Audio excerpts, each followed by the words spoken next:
What's up YouTube? It's me, Jess, and I'm an opera singer. In today's sponsored video, we will be doing a performance analysis of the Canadian rock band Rush performing The Spirit of Radio live in Toronto, 1984. Let's go.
Let's pause here. So much to talk about. First things first, huge shout out to Stick Hits for the remastering of this live performance. Thank you so much. Now let's first talk about the lyrics and how they came to be, just to give you some context and understanding. The lyrics of this song was written by legendary drummer Neil Peart. In these lyrics, Mr. Peart is conveying the frustrations on the evolution of radio. When Rush recorded this song, there was AM and FM radio. AM stands for amplitude modulation. Because there are changes in amplitude, there tends to be quite a bit of static in AM broadcasting. Because of the way AM performs, it's a great platform for speech, news, sports, talk radio, etc. FM stands for frequency modulation, and slight changes in amplitude have little to no effect on FM broadcasting. These stations utilize the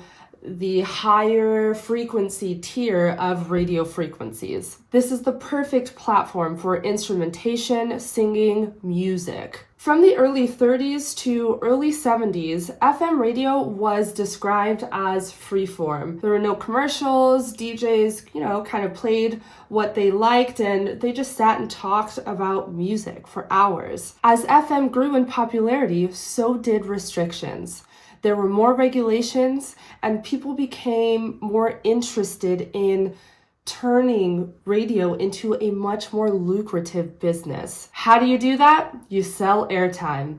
This evolution in radio format clearly had an impact on many musicians, hence this song here. Next, let's talk about that crazy guitar riff at the beginning of this performance. Now, according to Alex Lifeson, Rush's guitarist, this riff is supposed to be an imagery of sound waves bouncing around. Sound waves are caused by energy moving through, in this performance, air. Now, wave starts at one point and additional waves are created and move away from that source. The wave lengths and distances will vary based on the produced sound. Now, looking at the sheet music, the image is clear. If you take the first 16th note of every beat in this section where we're in common time, you can see that it goes from F sharp to A, down to F sharp, up to G sharp, down to F sharp, up to A, back down to F sharp, then G sharp, and so on and so forth. If you take those first initial notes, you'll see a wave kind of going up and down. I think this is so interesting and really just shows the imagery of what a sound wave would look like. Second interesting thing about this guitar riff is we are in the key of E major, and the very first note we get is F sharp. Scale degree 2 in E major. The F sharp immediately resolves down to E, the home note, But that immediately then goes down to the lowered 7th degree, which then resolves up to scale degree 1. Now, in a major key, what really drives that forward motion to feel a resolution to 1 really is the raised 7th degree, which in this case would be D sharp. Now, across all of what I see, D sharp doesn't exist. It has been lowered by a half step all throughout. You can see it not only in the guitar riff, but you can also see it in the bass line. That paired with the speed at which this is going and all of the ups and downs just gives this sort of chaotic and crazy vibe.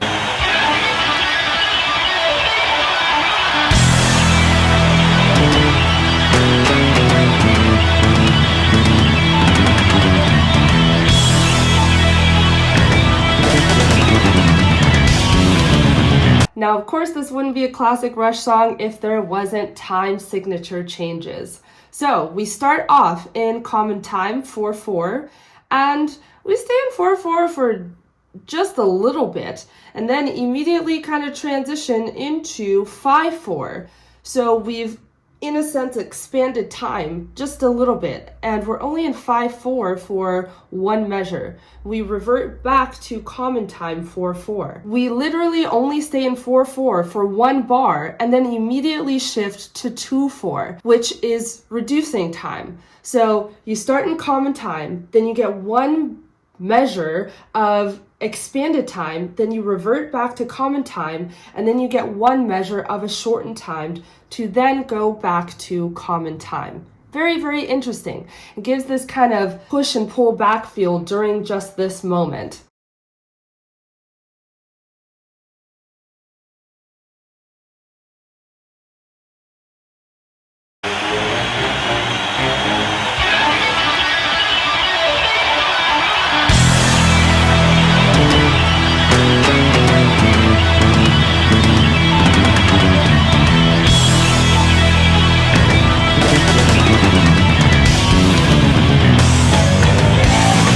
Let's talk a little bit about the voice. Geddy, who is the lead vocalist, has such an effortless sound. It's a bit on the brighter side, it's pingy, it's resonant, and it just sounds easy.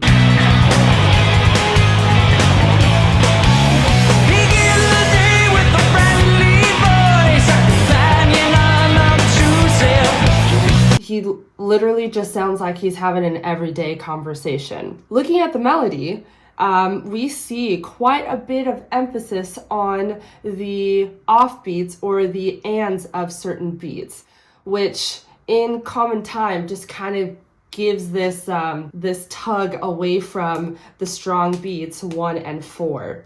At the very beginning of the song, you get the very first syllable on the first word, begun, which starts on the and of 4. Now this just to me sounds like a pickup going into the downbeat of the next bar. The very next phrase, a companion unobtrusive. Listen to this rhythm. A companion unobtrusive. Interestingly, it starts off sounding pretty regulated, right? You get 4 and 1, 2. Right? You get that really strong quarter note on beat 1, the strong beat of the bar. Now it begins to sound a little bit off on the word unobtrusive, which is interesting considering that the rhythm is quite obtrusive to the strong beats within 4/4. Now just before the melodic line, we do see an emphasis on triplets. 1, 2, 3, 1, 2, 3, 1, 2, 3, 1, 2, 3. That is really driven in the instrumentals before Mr. Geddy starts singing. And so there are shifts in terms of the emphasis of the 8th note versus hearing the emphasis of the quarter note. The melody kind of goes back and forth between those two, hearing the emphasis of a clear quarter note and maybe also hearing the influence of what we heard before, the triplets that is really driven by the emphasis of the 8th note.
what the heck? There is so much multitasking happening. It's wild. Okay, so let's break down some of this multitasking because it was quite impressive. The guitar riff that we heard in the very beginning came back. So the second and third time the guitar riff came back, Alex, the lead guitarist, took over Geddy's bass part by playing bass pedals.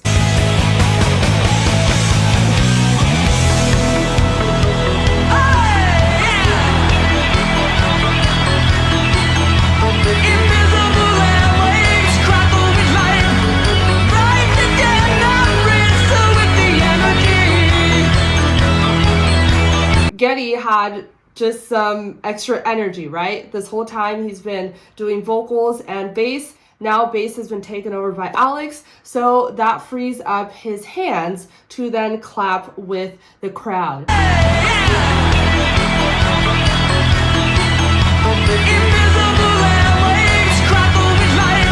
Now, I thought this was so genius because first off, the level of the energy of the crowd is just already up here. But then when you get a band member to kind of drop something they're doing in order to really pay that much more close attention to the audience by telling them a command, hey, clap along with me, it just takes the energy level to like a whole new bar. So I thought that was amazing to see. Now, what was also cool about the second and third guitar riff return was the added layer of vocals. So at the very beginning of the song, we heard this chaotic, fast-moving guitar riff, but with no vocals. Just kind of set the tone and created this atmosphere for the listener. Now, we've got so many more layers on the second and third time coming around. We've got someone else taking over the bass. So now we've got clapping incorporated, and we've also got vocals paired with the guitar riff.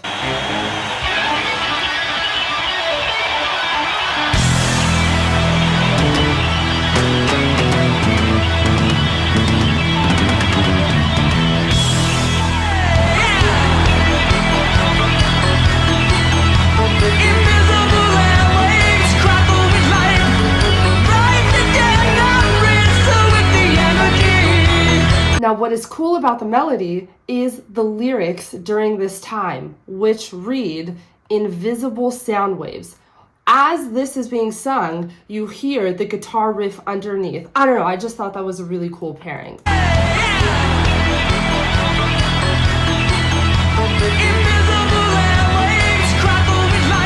The second multitasking topic involves the inclusion of the synthesizer. Now, for a rock band like Rush, the synthesizer is really advantageous for creating a big sound, considering they're a 3-member band. So there is a moment when Alex and Geddy were, having their moment, doing their thing on stage, and I believe they looked at each other and smiled. They were really close together. And then they had to part very quickly so that the trigger of a pre-recorded synthesizer portion could be played. During this moment, Alex uses his left foot to trigger the pre-recorded synthesizer with a foot pedal. Super incredible moment that requires a lot of coordination and remembering your cue.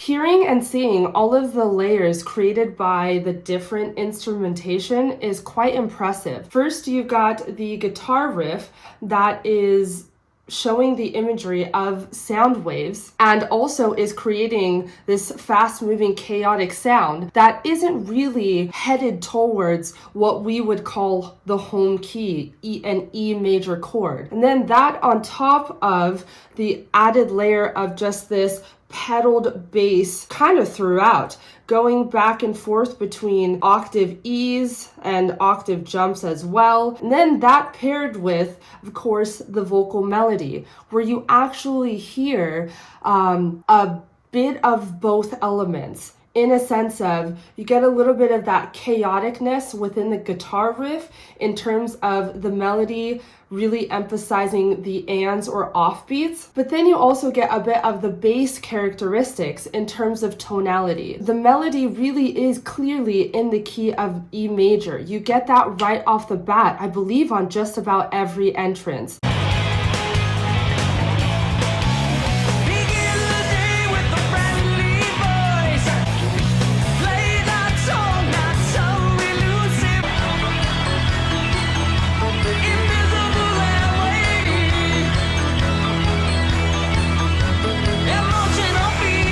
Every entrance starts on either 1, 3, or 5, the 3 notes that make up the home key E major chord.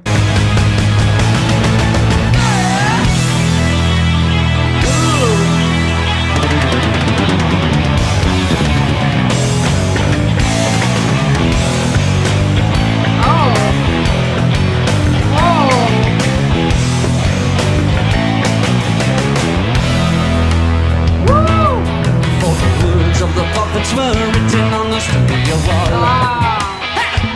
A concert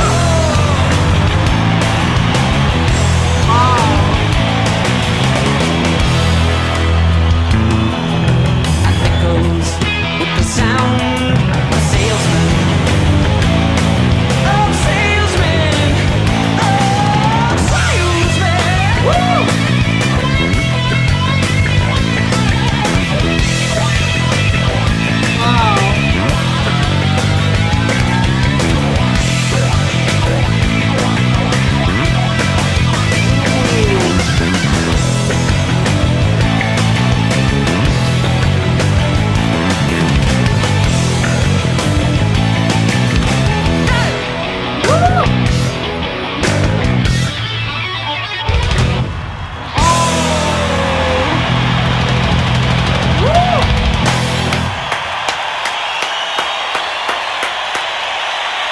That last riff was smooth. I mean, can you imagine if one note was off? That would be so obvious. Okay, quite a lot going on in this latter part of the song. You feel that back and forth shifting. I mean, they do the transition so smoothly, but it is pretty jerking. Very intricate and hard to write, I think, and also hard to just perform. I mean, this is what they're known for, so they're absolutely fantastic at it. The last part of these lyrics give homage to the song The Sound of Silence. So the lyrics in The Sound of Silence are, "The words of the prophets are written on the subway walls and tenement halls and whispered to the sounds of silence." In the sounds of silence. One of those. Now the lyrics in The Spirit of Radio read, "For the words of the prophets were written on the studio wall." Now prophets is spelled Profits. Just a very cool play on words. I love the realism within the lyrics itself. Nothing is sugar-coated, it's straight to the point, and I feel it is a very powerful moment where the musicians are utilizing the power of their opinions, really, and how that affects them as musicians in this song. I wonder if there are other songs written on this topic. Let me know down in the comment section below. Let's continue talking about the ending of the song. As I had mentioned when I was reacting to the music, there's that guitar riff right at the end before leading to a few big chords.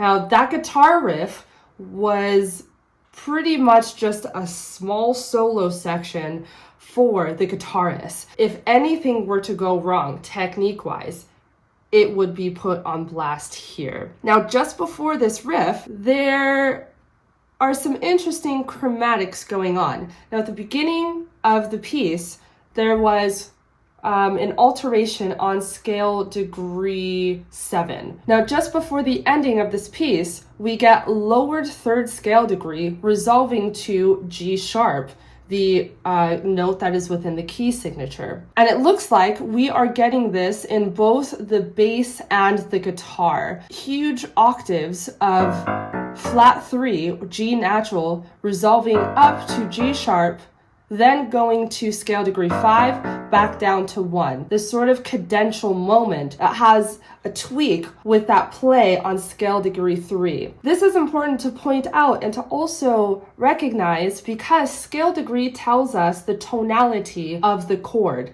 If it is lowered, in this instance, G natural, you get an E minor chord. E, G, B. Now in the key signature of E major, which has 4 sharps, you would get E, G sharp, B, creating a major 1 chord. Now going back and forth between this flat 3 and, regular scale degree 3, right before the ending of the song and right before this riff, just as an interesting play on sound. Then all of that stops.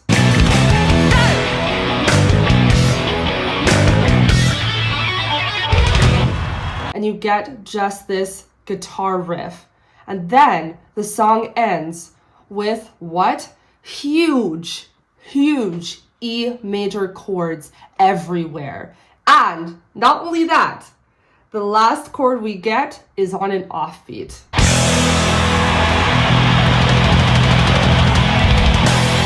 Classic Rush. If you liked all that you saw, make sure you hit that subscribe button down below.